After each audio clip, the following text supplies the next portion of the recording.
The development of GTA 6 looks to be crossing another crucial checkpoint, at least internally. We'll be talking about all of that in this video today and a whole lot more. So I'm sure you guys are familiar with the business social media site LinkedIn. Well, Rockstar Games opened up a few new positions that I believe anyone can apply for, but you probably wouldn't want to do so. It's for 3 positions involving a localization tester, one in Spanish for Latin America, one for traditional Chinese, and another for just traditional Spanish. And when I mean anyone can apply for it, you obviously have to have the right experience and credentials, but it's probably something you wouldn't want to do. And for that, we need to understand what localization is, especially in terms of video games. It's essentially the process of preparing a video game for a market outside of where it's originally going to be published. And this includes things like the game's name, art assets, packaging, manuals, and cultural and legal differences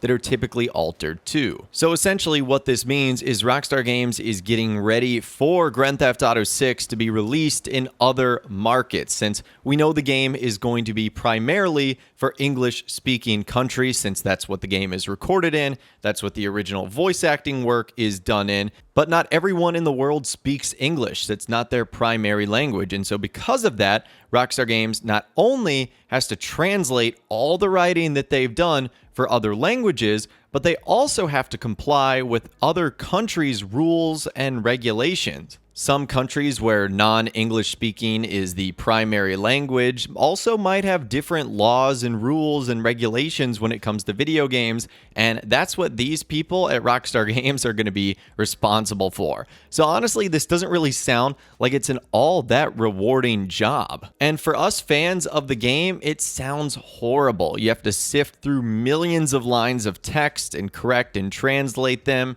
You would get spoiled about the story and other cool missions and objectives without actually getting to play the game.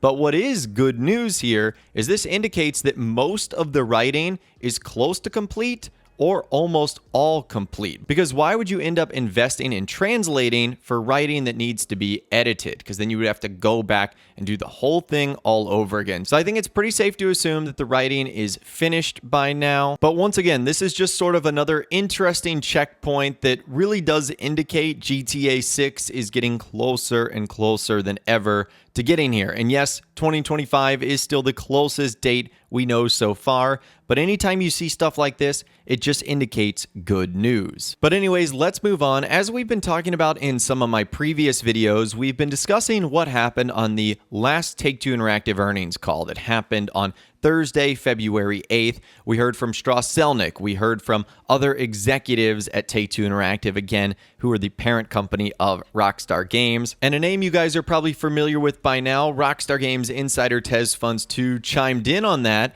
and sort of responded to what was said on the earnings call. And one of the things he was discussing is how Rockstar Games shifted their net bookings to be $8 billion to around $7 billion right around when GTA 6 was supposed to come out, fiscal year 2025.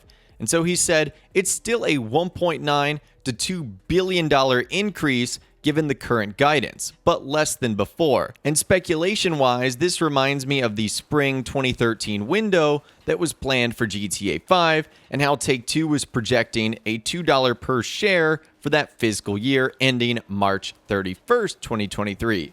And then Amazon accidentally leaked the planned date, March 26, 2023, just enough to squeeze GTA 5 into that fiscal year. If the increase is really Grand Theft Auto 6, then it feels like it's around the corner. Not hitting Q1 2025, but early Q2 2025. Perhaps March was potentially being considered, but pushed back a little into May. So essentially what TezFunds2 is saying here is because it is a decrease, but only a decrease of around $1 billion, which I know is a lot of money, but in terms of what Rockstar is going to make for Grand Theft Auto 6, it's not a ton, meaning that even if Grand Theft Auto 6 doesn't release in Q1 2025, it doesn't seem like it's going to be that much further away and might be in the second quarter of 2025.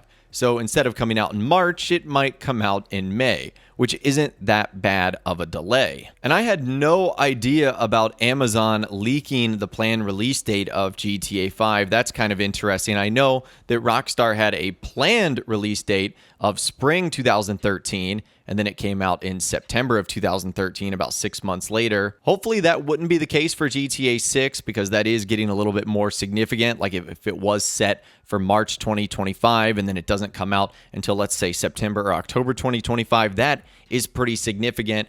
Hopefully we're not trending towards that, as Rockstar, I feel like, have had plenty of time to ultimately nail this down and have spent years developing the thing. But again, at the end of the day, they are going to prioritize having a perfect title over trying to meet a release date deadline. And again, more follow-up to that, as someone ended up saying, if that revenue bump is actually for GTA 6, which it probably is, this could suggest that they are trying to squeeze it into fiscal year 2025 by releasing it the last week of March 2025.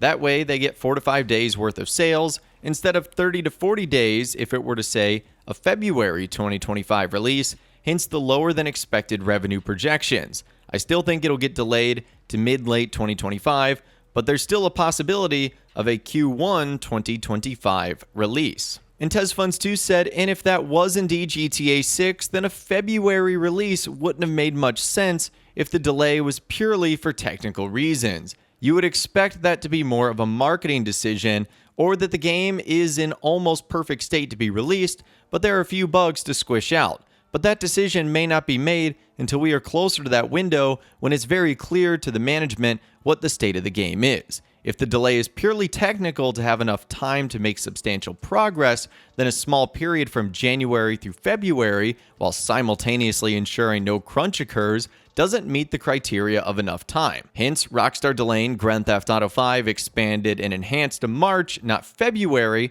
to have enough time for polishing. And this is the same case when Red Dead Online was in active development. It's only by early February that we tend to see updates continuing the DLC development.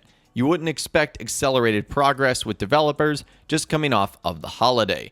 Basically, it would have been a March release from the get-go if we were talking purely technical reasons, and if Take-Two/Rockstar couldn't meet a holiday 2024 window, which they were likely considering back in May, then the next reasonable release window would have been a March release. So if Q1 2025 boils down to a March release, and let's suppose it's squeezed out into the end of the month based off of the lower than expected revenue projection, and we have the two previous games as precedents, and Rockstar not being obligated to meet that deadline for Take-Two's sake, if there's a need to delay, then there are not enough reasonable grounds to be confident of that window, as much as I would love to see a March release. So basically what he's saying here is Rockstar isn't just going to delay the game for 30 to 60 days. If they do have actual things to work on, they're going to make it much longer, like what we saw with Red Dead Redemption 2 and like what we saw with GTA 5, how it was 6 months to a year. Now, if it is just a few bugs, that might be why Rockstar lowered their expected money amount to be from like 8 billion to 7 billion. That could end up being 30 days or whatnot. And the only other reason they would delay it for non-technical reasons would be for a marketing decision, like if they were trying to put it in a certain holiday window, but they weren't able to get that done. Well, they would say, okay, instead of just releasing it right after the holidays, we're going to wait until March, April, May. That's kind of what I'm thinking he's trying to say here. So even though GTA 6 is very close to completion, and we're able to see this because of some of the new job listings they put out, it is still very much unknown when the game is going to be coming out, other than we know calendar year 2025. Will it be early 2025, late 2025, mid 2025, somewhere during that calendar year? Let me know when you think GTA 6 is going to release. I would love to hear from you guys in those comments down below. If you guys did go on to enjoy this video, though, a like rating would of course be awesome. And be sure to subscribe to my YouTube channel if you are new. You want to stay up to date on all the GTA 6 videos that I'll be doing here on my channel. And be sure to ring that notification bell as well. Sometimes YouTube just doesn't work, and if you ring that bell, you'll always be guaranteed to be notified when new videos arrive. But of course, as always, guys, thank you all so much for watching. Take care, and I'll see you guys in the next video.